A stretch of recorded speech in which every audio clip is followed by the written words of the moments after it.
Hey, what's up, guys? Welcome back to my channel. I'm Rashawn427, and actually today what I'm actually going to be doing is my preview and predictions for WWE Fastlane 2023, and this is actually Fastlane. This is actually the first Fastlane that's not taking place on the road to WrestleMania, which is actually very, very interesting. That it's actually not taking place on the road to WrestleMania, but I actually will be getting into this, and this will actually take place on October 7th, 2023 from Indianapolis, Indiana. This is like the first pay-per-view they're doing there in like, what, 5, 6, 7 years, I believe they're actually doing. It's a pretty nice card. It don't really have all the matches announced. I mean, on Raw, they just announced a couple more matches. You only had like 3 matches last week, but let's jump right into it. Let's talk about a very interesting match, and let's talk about the 6-man tag team match between LWO and the Street Profits and Bobby Lashley. They don't really have a group. They basically Hurt Business 2.0, the new Hurt Business.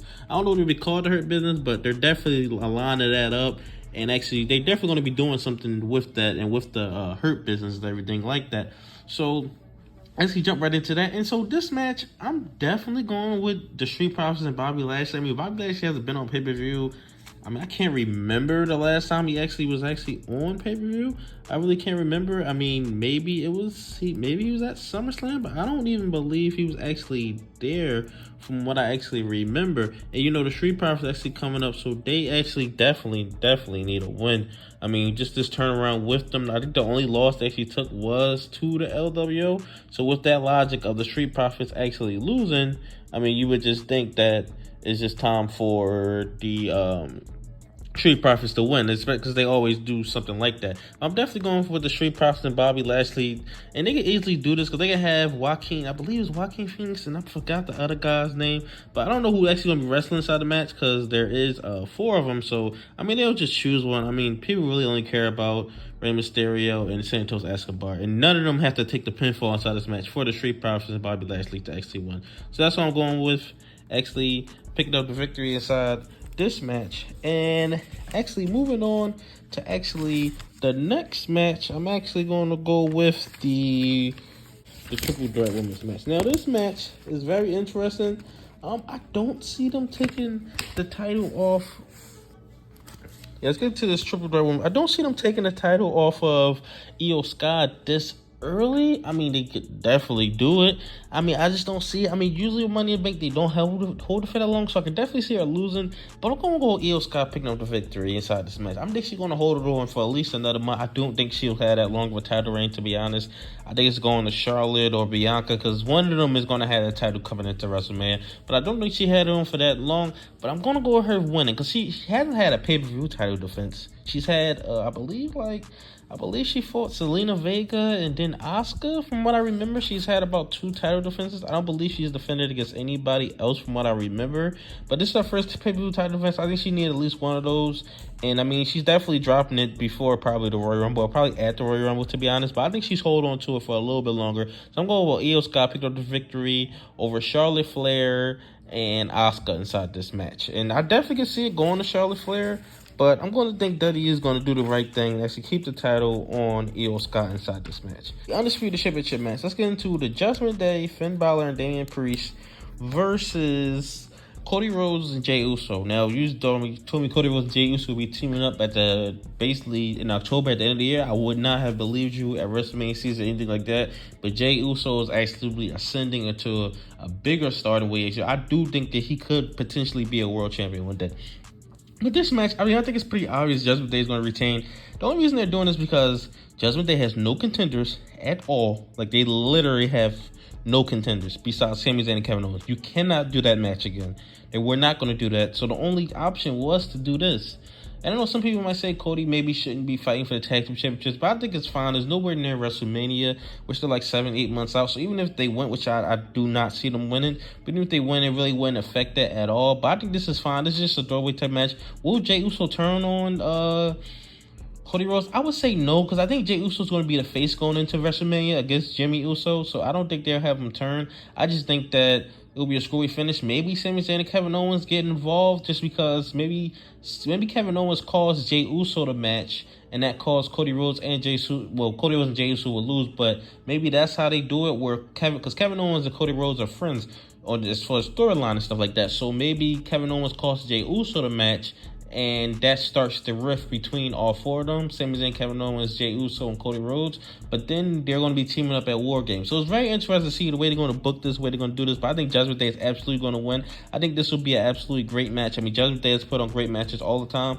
I mean, if they did the Sami Zayn and Kevin Owens type thing, I mean, they would have had to put another stipulation, because you can't keep doing normal matches every single week, especially at pay-per-views. They got away with it the last time because, you know, it was the unpredictability about who's going to win, who's going to lose. They put the stipulation on it. So it was kind of different, but you can't just keep on and keep on and keep on doing the same thing. So this is something different, even though we pretty much seen this match I believe it was a few weeks ago, when I think Jey Uso was like first night we seen a variation of this match. I think we seen this exact match from what I remember.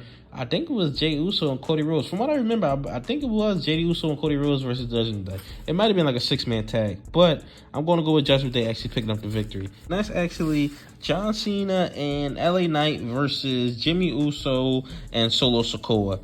Now, this match, I think John Cena and LA Knight are just a lock to win. I mean, any one of them. I mean, Solo Sikoa, he has been protected, but I mean, he's not undefeated, so he could take the loss. He took the loss last time inside the tag team match for Roman Reigns, but I'm going to go with John Cena and LA Knight absolutely picking up the victory. I think it's pretty obvious that they'll pick up the victory. Cena's pretty much not losing any match, especially the match like this, like with LA Knight being in the match as well, how over he is, him and Cena teaming up. I do think this could build to a match between LA Knight and Cena, but depending on what's going on, I guess, with the writer strike. But I mean, Cena could still come back for Mania, but I do think this is planting the seeds for them to fight, because if Cody actually fights Roman, then I think LA Knight and Cena will be a huge match for Mania. But actually on Saturday, I should be teaming up. I'm going with John Cena and LA Knight. I think this would be a pretty good match. We could see Solo fight Cena, Jimmy fight LA Knight, fight Solo Sikoa. So I think this would be pretty cool. But I'm going with John Cena and LA Knight pick the victory. I think this would be a really good match, and yeah, it's pretty predictable, but